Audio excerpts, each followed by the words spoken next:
I'm Christina Harris here with Laborers Local 483.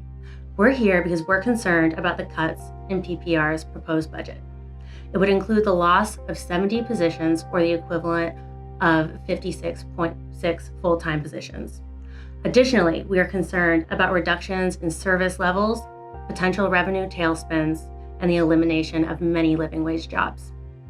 The union has engaged Peter Donahue of PBI Associates to examine the city's overall financial condition and available resources. Peter is a consulting economist with over 30 years of public sector experience.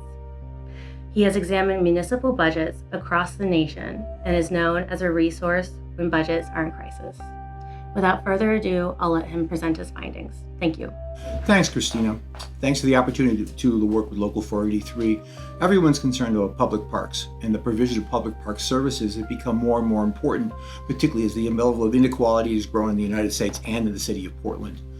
My work is basically, in this situation, responsible for reviewing the city's audited financial documents to examine whether or not the representations made by the city of alleged budget crises really are well-founded based on the financial documents that are available. The things you need to understand is, and it's a lot of new information, if you want to follow up, I would say contact the local, is one, first, that funds are in fact bookkeeping devices. They aren't actual legal entities of their own. So when someone says there's no money in a particular fund, it's because the money hasn't been put in the fund. Second, the most important thing to understand of all is the difference in resources which are restricted and unrestricted. Restricted resources have to be restricted by an outside entity. Say, for example, the state government or federal government or anybody else who provides resources to the city. Only outside entities can restrict those resources. No different than when the city borrows money by selling bonds. The bonds are supposed to be used for the purpose they were provided. By contrast, other resources are otherwise unrestricted, which means they're available for any legal purpose. What we've done is we've reviewed the city's financial books going back roughly 5 years, in some cases even further, to really find out what's actually going on. Here's what we found. We began originally by looking at some very basic pieces of information, because when I first heard that Portland was claiming it couldn't afford to maintain its community centers or keep people providing those vital services, I was very surprised, because I've been looking at the city of Portland's finances going back to 1980-something. Portland historically has been a very strong financial condition city, so these stories of having a problem seem challenging. The first thing I looked at was what quite often many people mistakenly think is the real measure of the city's finances, which is its general fund. And the first exhibit that we prepared and shared with the city as well was one which compared, on this particular chart, how general fund revenues, how they compare with general fund expenditures. And what we discovered by looking at the past 5 years, in particular, is that they, typically speaking, revenues have averaged $54 million over expenditures over that period. In the last fiscal year, 2017-2018, it was $60 million over. So as a consequence, if you have spent 5 years averaging $54 million of revenues over expenditures, it's kind of hard to understand how an agency which is predominantly funded by the general fund could actually be forced to potentially close facilities and lay off employees. We then looked at another obvious place to look, something called the internal service funds.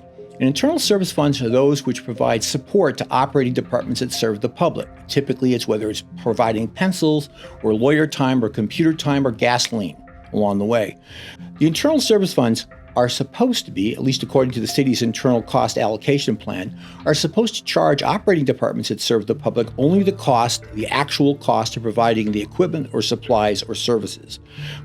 As a consequence, if every time someone provided the dollar's worth of service, they presumably would get $1 back, and the fund would wind up with a balance of approximately zero for that particular item. What we discovered when we looked at the city's internal service funds over the last 5 years was that those particular funds have never really gone below $88 million, $85 million. In fact, in 2017-2018, the unrestricted net assets, remember those, unrestricted, available for any legal purpose the city would choose, were $90 million, averaging $89 million per year since 2013-2014. This is kind of hard to understand because these dollars, which are in the internal service funds, don't come through internal service funds earnings for the most part, but rather as deductions from the resources of the bureaus like Parks and Recreation who serve the public. We look deeper In this particular case, look at the longer history of general fund revenues themselves and what's happened. And what we found was actually, to me, somewhat of a surprise, was that 2017-2018, last fiscal year, the one whose comprehensive annual financial report, the city's own sworn document, came out even while the budget was being prepared. Last year's general fund revenues were over 4.5% over budget. That's an extremely high number. Most cities this size would be happy to have a positive variance of as little as 1.5%, and understand it's very hard to forecast revenues even if it goes under budget. Over that larger period, going back to 2009, 2010, they've averaged almost 2.8% over budget that period. Again, hard to see how this represents a revenue crisis for the general fund. Looking at general fund spending, a similar story is revealed. In 2017-2018, general fund spending was actually almost 5.9% under budget. And over the period since 2009-2010, they've averaged almost 4.9% under budget. Again, with revenues coming in substantially over budget, with expenditures coming in substantially under budget, you would think that this particular fund, particularly the one which pays for the services like Parks and Rec, the facilities, that they wouldn't be in any particular problem. Hence our mystery at the city's claim that there's a 6.7% deficit. But let us go forward. We can give you some better ideas about what's happening. Here's the bottom line for the general fund. In 2017-2018, the unrestricted, available for any legal purpose, the unrestricted general fund balance was $58.77 million over budget, after averaging $41.5 million over budget since 2009 to 2010. If you include resources which have been transferred out in excess of those which were transferred in, that is to say, where you shipped a dollar out of the general fund but didn't get a corresponding value back, that would have represented almost $119 million unrestricted general fund balance. Interestingly enough, every year the city budgets that fund to end at zero. Last year, $58.77 million. Looking more closely again at the internal service funds, we try to figure out how they're doing by comparison to their expenses. That is to say, are these resources, are they significant or not?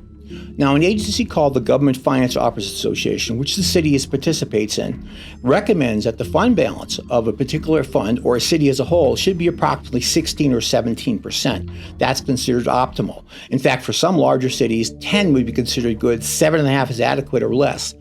The Internal Service Fund last year, working capital ratio, which is comparing what's left unrestricted with what total expenditures were for that year, was 33%, more than twice the average, more than twice what GFOA recommends, and at the same time raises this interesting question, which is why are these funds being accumulated here when they represent a deduction from the resources that you ordinarily should go to providing the services you think you pay your taxes and fees for? Looking at the city as a whole, all funds, and again, it doesn't matter what fund they are because the dollars are unrestricted no matter where they're parked. Along the way, the working capital ratio of the city is roughly 30%, again, twice the GFOA recommended amount. In fact, if you look at all city funds, look closely at the chart, hopefully, in the green column, what that shows you is at the end of 2017-2018, city unrestricted net assets were $607 million. Now, put that in mind when you think about a $7 million budget deficit in Parks and Rec, and you wonder, where is in fact the budget crisis? Mainly the explanation is this, that while the actual financial results, which are sworn to by the city itself and have to be vetted by an outside auditor, show $607 million, those dollars don't count when it comes to budgeting unless the city chooses to put those dollars in that continue to provide the services that Portlanders expect. In fact, since 2009-2010, while total expenses for the city have increased 39%, the city's unrestricted net assets have increased 106%. Looking more closely, we've talked with a number of city officials and city staff who asked some interesting questions. And one of the questions was, well, is that really too high a reserve? Or is it something which is normal for cities this size? And what they suggested was, could we look at cities which were comparable to Portland with AAA bond ratings? What I did in this particular case was collect the cities that other cities which Portland used to use as their comparable jurisdictions, combined with a list of larger cities or comparable size cities, also with AAA bond ratings. Bond ratings are basically a way of indicating what rating agencies assess as your willingness and ability and likelihood of repaying what you debt. A AAA rating is the very best. Portland is one of a handful, roughly less than 100 of over 85,000 public jurisdictions in the United States. Again, GFA recommends a 16.7 ratio. Portland's ratio was in fact 33% in internal service funds, for the city as a whole 30%.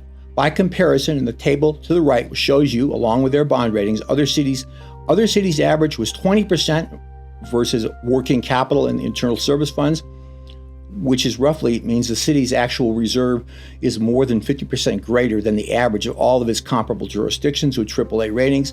And likewise for the city as a whole, they're right on the spot, roughly at 30% when the average for everyone else is 32%.